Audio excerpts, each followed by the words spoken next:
Je vais vous rapporter un point dans la Teshuvah.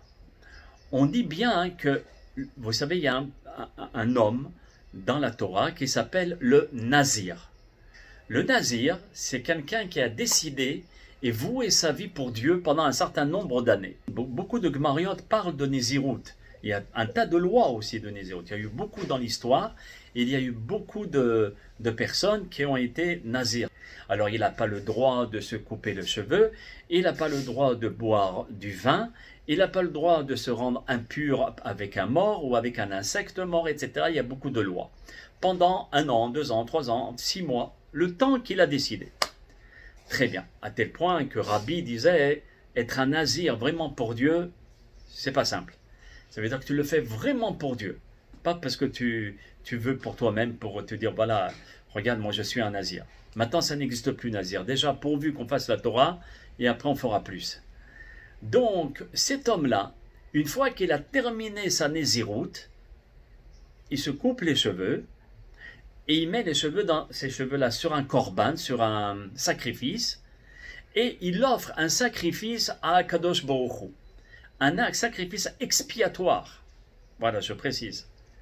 Alors, on se pose la question, comment cet homme, qui était voué à Dieu, il n'a pas fait de faute, il l'a fait pour Dieu.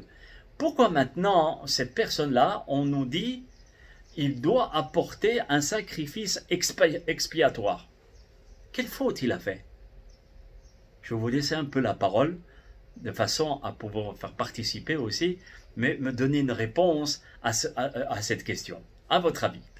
Par rapport au fait de s'être privé des bienfaits que Hachem sur terre permet de lever le matériel au spirituel. Pas peut-être. Hazak ou Baruch. Ah, c'est Samsung S8. Samsung S8, il me donne une très très bonne réponse. Vous voyez, je vous lis la réponse. Par rapport au fait de s'être privé des bienfaits que Hachem met sur terre, Akadosh Baruch Hu nous dit ça, c'est permis. Ne te l'interdis pas. Ça aussi, c'est permis. Ne te l'interdis pas. Fais déjà ce que la Torah nous demande de faire. Qu'est-ce que tu es en train de t'interdire encore des choses qui sont permises? Alors, Samsung S8 nous dit, alors, et aussi, on doit élever sur terre tout ce qui est matériel au niveau spirituel. Ça, c'est de la chassidoute. La chassidoute nous dit, le Tanya, que tout ce qui est sur terre, on l'élève au niveau spirituel et on le consacre à Dieu. Par exemple, quelqu'un qui va construire une maison. Il y a 2 façons de construire une maison. Une maison pour moi-même. Je veux kiffer sur cette planète et je m'éclate. Mais il y en a un autre qui va dire, je vais m'éclater. Je vais avoir une belle maison. Mais cette maison, je la construis spécifiquement pour qu'un seul Talmid Hacham puisse venir donner un cours de Torah chez moi à la maison. Le Rambam Akadosh, il nous dit, ta maison a une raison d'être. Ta maison, elle a une raison d'être. Parce que tu as sacralisé, sanctifié cette maison pour la Torah. Ça veut dire que tu as sanctifié le matériel et tu l'as élevé au niveau spirituel, que toute ta maison, tu veux qu'un Talmid Hacham vienne venir même une fois par an, une fois tout de façon à donner cours de Torah. Donc ça, c'est une très bonne réponse de Samsung S8. La deuxième réponse que j'ai reçue, l'orgueil, Shulamit. C'est très bien, l'orgueil.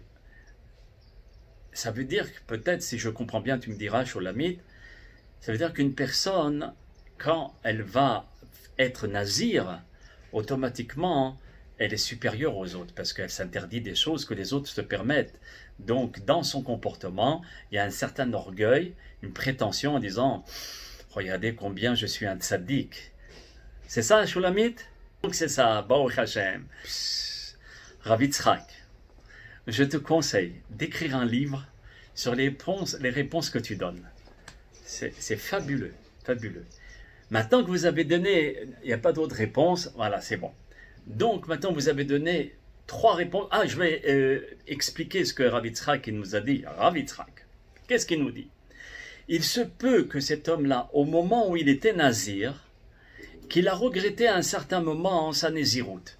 s'est dit, oh là là, c'est trop dur, regarde, j'ai envie de boire du vin, les chevaux de Shabbat et tout, et je peux pas, et c'est quelqu'un qui aime le vin, et qui regrette amèrement sa Nézirout.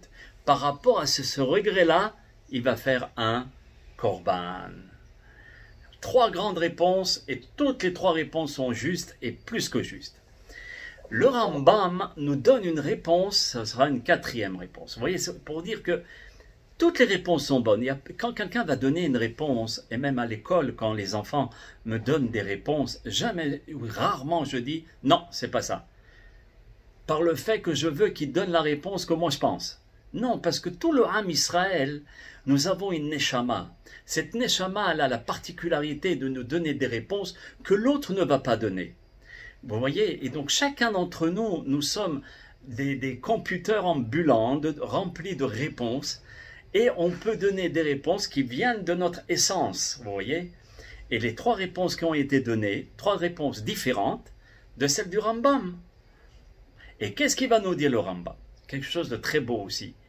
Il nous dit, écoute-moi bien, ce nazir, pendant X années ou X mois, il était à proximité d'Hachem. Quelqu'un qui est nazir, il est très proche d'Hachem, très très proche. Maintenant qu'il casse sa nésiroute, ou il arrête sa nésiroute, automatiquement, qu'est-ce qui va se passer? Cette proximité va créer un fossé, où il pourra faire ce qu'il voudra. Et par ce fossé-là, il va s'éloigner, ne serait-ce qu'un petit peu, d'Akadosh Baruch Hu. Cet éloignement, c'est ça qui va justifier le korban, le sacrifice qu'il va faire à la fin de sa nésiroute. Quel est le rapport avec nous? Avec nous, pendant l'année, on s'éloigne d'Akadosh Baruch Hu. On s'éloigne un petit peu, beaucoup. Parfois on le met dans un placard, on ferme la clé, on la jette, le code on l'oublie, et parfois on ne le veut pas dans notre présence, autour de nous. Et donc on a créé un certain fossé. Voyez, pendant ce mois de Elul, le mois de Elul et particulièrement le jour de Rosh Hashanah, où on va proclamer qu'Akadosh Baruch Hu il est Meler et que nous, on veut être proche du Meler, proche du roi, proche de papa, de Abba Shebashamayim. À ce moment-là, qu'est-ce qu'on crée? Une proximité avec Akadosh Baruch Hu. Automatiquement, ça s'appelle la Teshuvah. Vous voyez? La Teshuvah, c'est pas seulement, si vous voulez, dire Teshuvah. On l'a expliqué, c'est regretter, s'engager et arrêter la faute qu'on a faite. Mais il y a aussi une 4e dimension, c'est de s'approcher et de s'approcher d'Hachem Yitbarach, de Avinu Shebashamayim. Voyez, ça, je pense que c'est très très important de le rapporter.